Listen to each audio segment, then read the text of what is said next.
자, 이번 시간에는 실시 계획에 대해서 알아보겠습니다. 자, 그동안 여기 표에서 보시면 개발 계획을 수립했고, 도시개발구역을 지정했고, 시행자를 지정했죠. 그 다음에 이제 그 시행자가 실시 계획을 작성해요. 이 실시 계획을 작성해서 가장 중요한 거는 이거를 뭐 수용 방식으로 할지, 환지 방식으로 할지, 사업 시행 방식을 결정하고, 그 다음에 기반 시설을 어떻게 배치할지, 또 구체적인 시행 일정은 어찌 세부적으로 이제 확정을 하는 단계예요. 그 전에 또 계획을 한번 작성했죠. 이 개발 계획이라고 해서 계획을 작성했었는데 이때는 개괄적으로 사업의 기본 틀을 정하는 그러한 계획이었어요.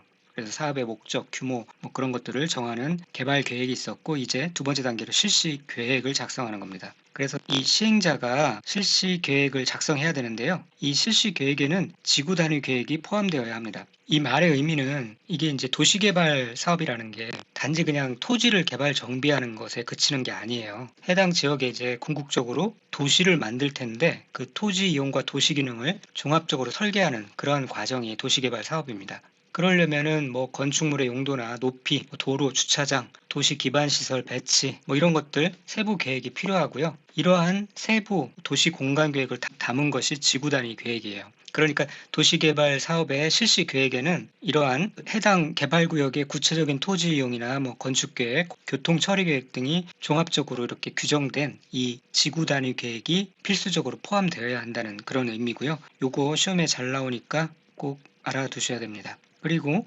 실시 계획은 당연히 개발 계획에 맞게 작성해야 되고요. 그리고 이 실시 계획도 이제 인가를 받아야 되는데 인가는 누구한테 받냐면은 지정권자에게 받아요. 그래서 시행자는 작성된 실시 계획에 관해서 지정권자의 인가를 받아야 되고요. 그런데 만약에 지정권자가 시행자인 경우는 그럴 필요가 없겠죠. 또 인가를 받은 실시 계획을 변경하거나 폐지하는 경우에 이때도 지정권자의 인가를 받아야 합니다. 그러나 늘 그렇듯이 이 경미한 사항을 변경하는 경우에는 그러하지 아니하다. 즉 지정권자의 인가를 받지 아니합니다. 그래서 이 경미한 사항이 무엇이냐? 사업 시행 지역의 변동이 없는 범위 내에서 차고 누락 등에 따른 사업 시행 면적의 정정. 그러니까 사업 시행 지역의 변동도 없고요. 단순히 차고 누락에 따른 사업 시행 면적의 정정 이런 경우에는 경미한 사항에 해당돼서 지정권자 인가를 받지 아니하고요. 사업 시행 면적의 100분의 10의 범위에서의 면적의 감소, 작은 10분의 1 정도의 면적의 감소는 경미한 사항에 해당된다는 거예요. 근데 면적이 증가되는 건 또 상황이 다르죠. 증가가 아니고요. 사업 비용의 100분의 10 범위에서의 사업비의 증감, 뭐 늘어날 수도 있고 줄어들 수도 있고 10분의 1 범위에서의 사업비의 증감 이런 경우는 경미한 사항으로 간주한다는 겁니다. 근데 여기서 사업비가 감소하는 거는 경미한 사항일 수 있겠지만 이 증가하는 것까지 경미한 사항으로 한다는 게 좀 독특하죠. 그 이유가 이 도시개발 사업은 대규모 사업으로서 물가 상승 등이 예기치 못한 상황으로 인해서 그 공사 기간이 기니까요. 그 기간 중에 물가 상승 등을 예기치 못한 상황으로 인해서 사업비가 증가할 수 있어요. 그때마다 이 지정권자의 인가를 다시 받아야 된다면 굉장히 기간이 늘어날 수 있게 되므로 사업 추진의 효율성을 위해서 사업비가 10% 정도 증가하는 것까지는 경미한 사항으로 봐주겠다. 그런 의미가 포함되어 있습니다. 그리고 이 지정권자가 이 실시 계획을 인가하는 경우에는 작성하거나 인가하는 경우에는 만약에 그 지정권자가 국토교통부 장관이면은 시도지사 또는 대도시시장의 의견을 들어야 되고요. 시도지사가 지정권자이면은 시장, 군수, 구청장의 의견을 들어야 합니다. 의견을 들어야 한다는 거고요. 의견을 들어야 된다는 거지 협의해야 한다는 건 아니죠. 그리고 설계도서, 자금계획, 시행기간 이런 것들을 첨부해야 합니다. 그리고 도시개발 사업의 실시계획 인가를 이렇게 받은 경우에는 주택법에 따른 사업계획의 승인을 받은 것으로 봅니다. 왜 그러냐면은 도시개발 사업 실시계획에는 이 주택 건설에 필요한 모든 사항이 포함되기 때문에 그래요. 그래서 이 주택법에 따른 사업계획의 승인을 받은 것으로 본다. 그리고 이렇게 지정권자가 실시계획을 작성하거나 인가한 경우에는 아래와 같은 사항을 고시를 해야 됩니다. 그 고시하는 내용이 어떤 것이냐 보면은 사업의 명칭, 사업의 목적, 도시개발구역의 위치와 면적, 시행자, 시행기간, 시행방식 그러니까 수용방식이냐 환지방식이냐 그런 시행방식 그리고 도시군 관리계획의 결정 내용 여기에 이제 지구단위 계획이 포함되겠죠. 이런 것 등등을 고시를 해야 됩니다. 이거는 이렇게 대략 이런 것들이 있어야 되겠구나 그렇게 감을 가지시면 될 것이고요. 이렇게 이제 계획을 고시한 경우에는 그 고시된 내용 중 도시군 관리계획으로 결정하여야 하는 사항은 도시군 관리계획이 결정되어 고시된 것으로 봅니다. 이 경우 종전에 도시군 관리계획으로 결정된 사항 중 고시 내용에 저촉되는 사항은 고시 내용으로 변경된 것으로 봅니다. 이 내용은 이제 실시계획을 고시했을 때 그 고시 내용 중에서 도시군 관리계획으로 결정해야 할 사항이 있다면은 별도의 다른 절차 없이 그 고시 자체로도 도시군 관리계획이 결정된 것으로 간주한다는 뜻이고요. 그런데 또 만약에 이전에 이미 결정되어 있던 도시군 관리계획 내용 중에서 이번에 이렇게 고시한 내용과 충돌되는 부분이 있다면 이번에 새로 고시된 내용으로 자동으로 변경되도록 본다.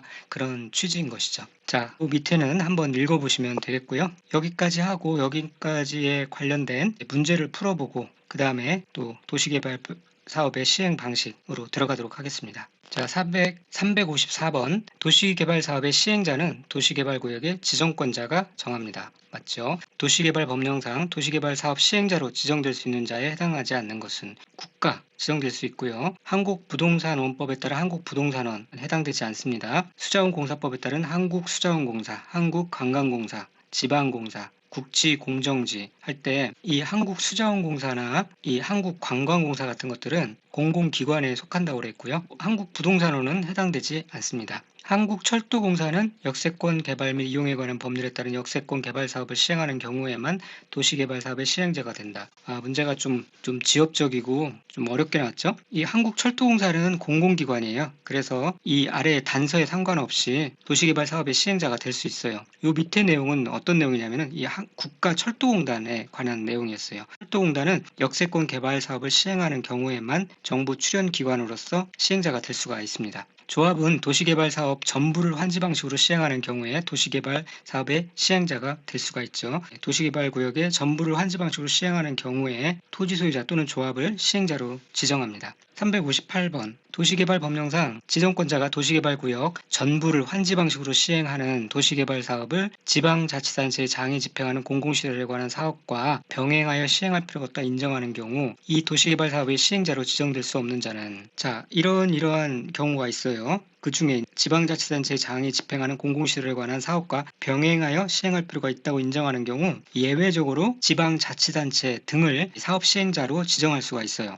그런데 여기서 중요하다고 그랬죠. 이 국가는 포함되지 않습니다. 지방자치단체 등의 지방자치단체, 한국토지주택공사, 지방공사 및 신탁회사가 포함됩니다. 그래서 여기서 이제 국가 나왔을 때 이게 아니라는 것을 알아야 되겠죠. 도시개발법령상 수용 또는 사용 방식으로 시행하는 도시개발 사업의 시행자로 지정될 수 없는 자는 5번에 도시개발 구역의 토지 소유자가 도시개발을 위해 설립한 조합 이거는 이 조합을 이 시행자로 지정하려면 도시개발 구역의 전부를 환지 방식으로 시행하는 경우에만 조합을 시행자로 지정할 수 있다라고 얘기했습니다. 그래서 여기서 수용 또는 사용 방식으로 시행하는 경우에는 해당되지 않아요. 이제 반복해서 나오고 있는 부분이니까 잘 알아두셔야 됩니다. 그리고 지정권자는 시행자가 도시개발 사업에 관한 실시계획 인가를 받은 후 2년 이내에 사업을 착수하지 않은 경우 시행자를 변경할 수 있죠. 2년 이내에 사업을 착수하지 아니하는 경우 시행자를 변경할 수 있습니다. 자, 361번, 2번, 3번 다 이제 시행자 변경 사유인데 한번 읽어보시면 되겠고요. 그 다음에 지정권자는 시행자가 도시개발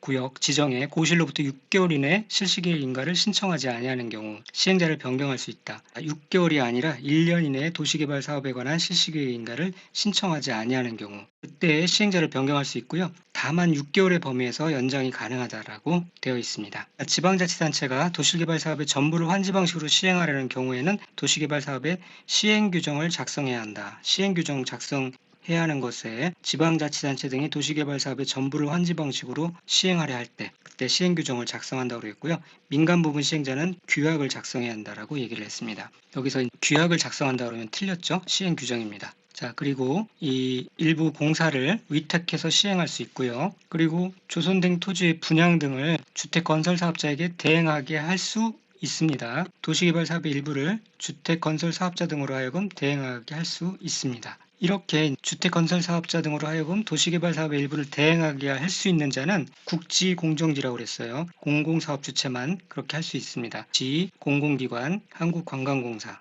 그 다음에 이 밑에 있는 것들은 해당되지 않죠. 그리고 이 건설사업에 대행하게 할 수 있는 도시개발 사업의 범위 대행하게 하면 부실기분이 든다고 그랬죠. 부실기분이 든다고 그랬습니다. 실시 설계, 기반시설 공사, 부지 조성, 그 다음에 분양, 부실기분 다 해당됩니다. 그 다음에 이제 도시개발조합에 들어가도록 하겠습니다. 조합을 설립하려면 도시개발구역의 토지 소유자 7명 이상이 국토교통부 장관에게 조합 설립 인가를 받아야 한다. 토지 소유자 7명 이상 맞는데요. 이 국토교통부 장관은 아니라고 얘기를 했습니다. 지정권자 중에서 국토교통부 장관은 해당되지 않고요. 지정권자에게 조합 설립 인가를 받아야 합니다. 자, 7명 이상이 정관을 작성해서 지정권자에게 조합 설립 인가를 받아야 되고요. 자, 변경이 되면은 변경 인가를 받아야 되는데 변경 인가를 받을 필요 없이 신고만 하면 된다고 그랬죠? 공주병은 신고만 하면 됩니다. 자, 공고 방법, 그 다음에 주된 사무소의 소재지를 변경하는 경우는 신고만 하면 된다라고 얘기를 했고, 주된 사무소의 소재지를 변경하는 경우 변경인가를 받는 게 아니라 신고만 하면 됩니다. 자, 토지 소유자 10명 이상이 아니라 7명 이상의 정관을 작성해서 지정권자에게 조합 설립인가를 받아야 되고요. 청산에 관한 신고 사항을 변경하는 경우 신고해야 한다. 그런 내용 없었죠? 공주병일 때 신고한다고 얘기했습니다. 자, 조합 설립인가에 신청하려면 해당 도시개발구역의 토지 면적의 3분의 2 이상에 해당하는 토지 소유자와 그 구역의 토지 소유자 총수의 2분의 1 이상의 동의를 받아야 되지요. 면삼 총이었습니다. 자, 조합 설립인가를 신청하려면 국공유지를 제외한 아니죠. 국공유지를 포함해요. 국제도포라고 그랬죠. 개발구역의 토지 면적의 3분의 2 이상에 해당하는 토지 소유자와 그 구역의 토지 소유자 총수의 2분의 1 이상의 동의를 받아야 합니다. 국공유지 제외하고 아닙니다. 포함해서 산정한다고 말씀드렸고요. 토지 소유자가 조합 설립인가 신청에 동의하였다면 이후 조합 설립인가 신청 전에 그 동의를 철회하면은 그냥 빠지는 겁니다. 그 토지 소유자는 동의자 수에 포함되는 게 아니라 포함되지 않습니다. 그냥 신청 전에 했으니까 얼마든지 철회를 할 수가 있고 그러면은 토지 소유자는 동의자 수에서 제외됩니다. 조합 설립인가를 받은 조합의 대표자는 조합 설립인가 받은 날로부터 30일 이내에 주된 사무소 소재지에 설립 등기를 해야 한다. 등기 30일 이내에 맞죠? 설립인가를 받은 날부터 30일 이내에 등기를 하면 성립합니다. 주된 사무소의 소재지에서 등기를 하면 성립을 하죠. 조합원은 도시개발구역의 토지 소유자로 합니다. 저다음권자는 포함되어 있지 않죠. 토지 소유자만 해당됩니다. 미성년자인 경우도 토지 소유자 조합원이 될 수 있다라고 말씀을 드렸습니다. 의결권이 없는 조합원도 조합원 임원이 될 수 있다? 아니죠. 의결권이 있어야 조합의 임원은 의결권이 있어야 의결권을 가진 조합원이어야 합니다.